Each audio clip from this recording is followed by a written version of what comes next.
मीरपुर नाम के शहर में तेजस अपनी पत्नी नीरू के साथ रहता था। पति पत्नी दोनों ही नौकरी करते थे।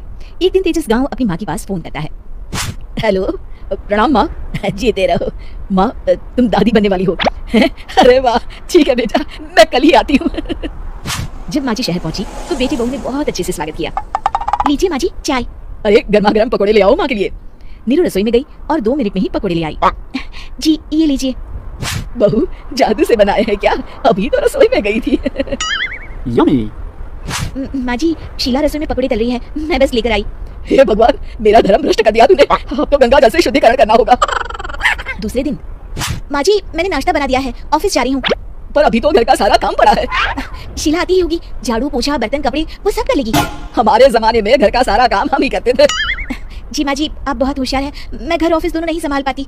तो जरूरत क्या है घर से बाहर जाकर चाकरी करने की? वैसे भी घर का काम खुद करने से घर में बरकत आती है, समझी? पर माँ जी। अरे वाला कुछ नहीं, इस महीने की पगार मिले फिर ऑफिस बंद है। हाँ। रात को नीरू तेजस से कहती है, सुनिए जी माँ जी बोल रही थी कि मैं नौकरी छोड़ दूं।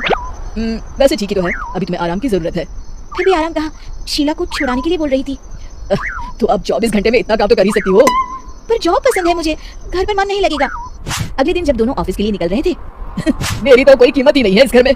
माँ जी आजकल महंगाई बहुत है, रहन सहन भी बदल गया है, दोनों नौकरी करते हैं तभी ठीक रहता है। अच्छा तू कहना क्या चाहती है? मेरा बेटा तुझे बिठा के खिला नहीं सकता? तू ही इस घर का खर्च चला रही है? नहीं माँ जी, मेरा वो मतलब नहीं था। मतलब खूब समझती हूँ, ये बाल धूप में सफेद नहीं किए मैंने। हाँ। अब तो ये रोज का काम हो गया था। तेजस भी रोज की चिक-चिक से परेशान हो गया था। एक दिन उसने कहा, नीरू वैसे भी तुम्हें मैटरनिटी लीव मिलने वाली है तो अभी से ही छुट्टी ले लो। पर क्या, मेरी सैलरी अच्छी खासी है। आखिर नीरू ने रिजाइन कर दिया। जब बच्चा हुआ तो घर में सब बहुत खुश हुए। कुछ दिनों बाद तेजस फाइल देख रहा था। क्या हुआ तेजस, कुछ परेशान लग रहे हो? हाँ वो हमारी जितनी सेविंग्स थी वो तो हॉस्पिटल में और छठी के फंक्शन में खत्म हो गई है नीरू। और अभी वैसे मंदी चल रही है तो मैं बोल रही थी कल मुन्ना को हेपेटाइटिस का टीका लगवाना है। नीरू क्या पोस्टपोन नहीं कर सकते? नहीं जी बिल्कुल नहीं।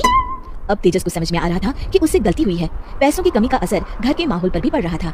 अगले दिन, बेटा मेरा चश्मा और ये दवाइयाँ ले आना। अर्चा देते हुए माँ जी ने कहा, जी। तेजस मुन्ना के लिए दूध का डिब्बा और डायपर भी ले